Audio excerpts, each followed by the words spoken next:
요즘 20억짜리 아파트가 싸게 느껴진다는 사람들이 많아요. 시장이 그만큼 뜨겁게 달리고 있다는 증거죠. SK 하이닉스 주가는 3배, 삼성전자는 2배나 올랐어요. 우리나라 시가총액의 30% 이상을 차지하는 기업들이에요. 삼성전자 주주만 600만 계좌가 넘는다. 그중 최소 60만 명 이상은 주식으로 2배 이상 수익을 냈을 거예요. 한국인들은 테슬라와 미국 주식에도 열광하잖아요. 해외 주식에서 2배 수익을 낸 투자자들도 상당히 많아요. 돈은 부동산만 가는 게 아니에요. 주식시장, 물가, 농산물까지 전방위로 흘러가고 있는 상황이에요. 귤 가격은 30% 올랐고 쌀값은 40에서 50%나 급등했어요. 10kg 한 포대가 8만 원을 넘어섰다고요. 이 모든 현상의 본질은 하나예요. 돈의 가치가 빠르게 하락하고 있다는 것. 이게 핵심이에요. 돈의 가치가 떨어지니까 당연히 집값은 올라요. 화폐로 환산되는 자산 가격이 오르는 건 자연스러운 현상이에요. 40억짜리 집이 50억이 되면 25% 상승이에요. 삼성전자 2배 상승은 당연하게 받아들이면서 왜 집값만 문제일까요? 부동산 시장은 가진 자들의 게임이라는 인식이 있어요. 그 판에 못 끼니까 말도 안 된다고 느끼는 거예요. 하지만 현실은 달라요. 가진 사람들끼리는 계속 거래를 하고 있고 시장은 멈추지 않고 돌아가고 있어요. 주식으로 돈 번 사람들이 집을 사러 가요. 자산 시장은 이렇게 서로 연결되어 순환하는 구조예요. 환율이 40% 이상 올랐어요. 달러 기준으로 보면 7년 전 최저임금이나 지금 최저임금이나 거의 똑같아요. 한국은 수입 의존도가 높은 나라예요. 식량 자급자족이 안 되고 원유와 에너지도 전량 수입에 의존해요. 원자재를 수입해서 가공하고 제조하는 나라예요. 수입 물가가 오르면 전반적인 생산 비용도 함께 올라가요. 이런 환경에서 경쟁력 있는 기업과 개인은 돈을 벌고 그렇지 못한 쪽은 점점 뒤처지게 돼요. 양극화가 심해지는 건 당연한 결과예요. 내가 못 번다고 해서 세상에 돈 버는 사람이 없는 게 아니에요. 돈의 가치가 계속 떨어지고 있다는 사실을 먼저 인정해야 해요. 그래야 대응 방법을 찾을 수 있어요. 항상 강조하는 말이 있어요. 소유권을 가지고 있지 않으면 부자가 될 기회 자체가 없다는 거예요. 소유권이 없으면 방법이 없어요. 자산을 소유하는 것. 이게 부의 출발점이라는 사실을 기억하세요. 노원, 도봉, 강북 지역도 최근 1년간 최고가를 경신하고 있어요. 토지거래허가구역 지정 이후 오히려 더 활발해졌어요. 금천구, 은평구도 마찬가지예요. 현실적으로 10억 이하 아파트만 대출이 그나마 원활하게 나오고 있어요. 생애 최초 구매자는 약 6억까지. 그 외에는 10억짜리 기준으로 4억밖에 대출이 안 나오는 상황이에요. 갭 투자가 사실상 막혔어요. 집을 산다면 무조건 실거주를 해야 하는 구조로 시장이 바뀌어 버렸어요. 대출이 4억에서 6억밖에 안 나오는 상황에서 실거주 가능한 선택지는 서울 외곽으로 제한돼요. 노원, 도봉, 강북, 금천구에는 아직도 5억에서 7억짜리 아파트들이 많이 남아 있어요. 33평을 고집하지 않고 20평대를 선택하면 역세권에서도 5억짜리 괜찮은 아파트를 찾을 수 있어요. 5억짜리 아파트면 대출 40%가 나와요. 생애 최초라면 2억에서 3억까지 대출을 받을 수 있어요. 맞벌이 사회 초년생 부부가 몇 년 모으면 충분히 매수 가능한 금액이에요. 그래서 이 시장이 움직이는 거예요. 집을 안 산다고 답이 있는 게 아니에요. 전월세 시장도 불안정해서 괜찮은 전셋집 구하기가 하늘의 별 따기예요. 조금 괜찮다 싶은 전세집은 가격이 엄청나게 비싸요. 차라리 집을 사자는 수요가 늘어나고 있어요. 그래서 10억 이하 주택 거래가 활발해요. 반면 20억에서 30억대 주택은 대출 규제로 상대적으로 조용해요. 30억 이상 고가 주택은 규제와 상관없이 계속 거래돼요. 현금 부자들의 시장은 별도로 돌아가고 있어요. 지금은 대출이 거의 막혀 있는 상태예요. 은행 상담 자체가 안 되는 곳도 많고 내년 잔금 것만 받아요. 12월 말이니까 은행도 올해 영업은 사실상 끝났어요. 1월, 2월 잔금 건부터 다시 열어주기 시작해요. 연말은 원래 조용해요. 연초가 되면 새로운 마음으로 다시 시작하자는 분위기가 형성되기 마련이에요.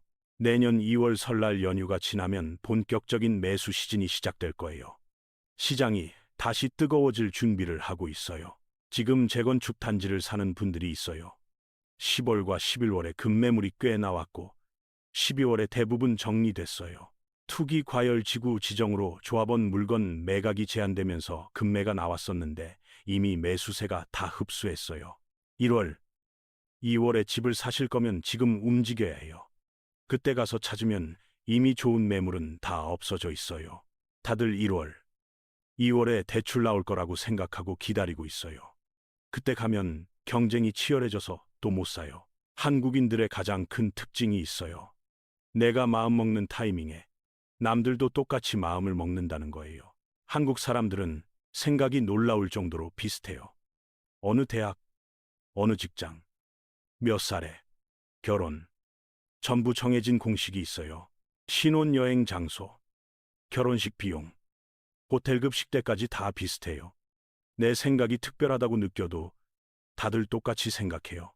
차도 다 똑같은 색을 사요. 흰색 아니면 은색이에요. 조금만 튀는 행동을 하면 손가락질을 받아요.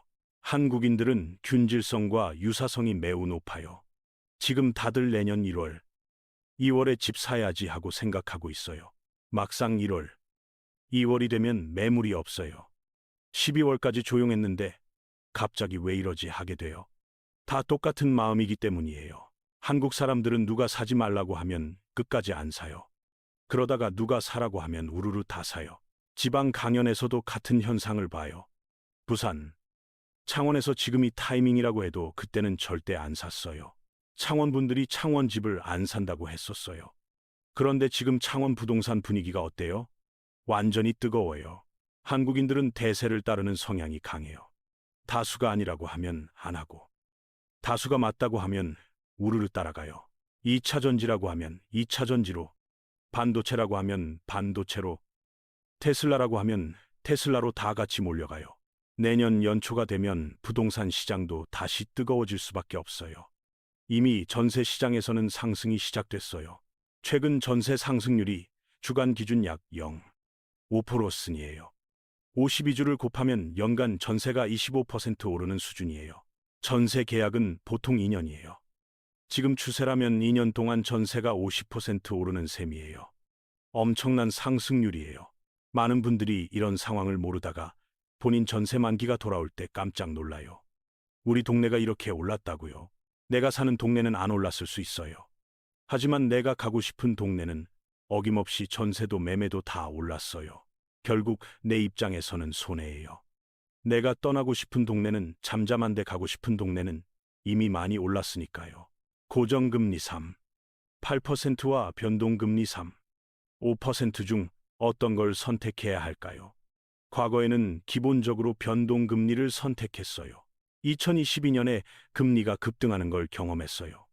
1%대에서 순식간에 4에서 5%까지 치솟았던 공포의 기억이 있어요. 하지만 2022년의 금리 급등은 40년 빈도의 사건이었어요. 40년에 한 번 올 수 있는 극히 드문 확률이었어요. 금리는 원래 천천히 움직여요.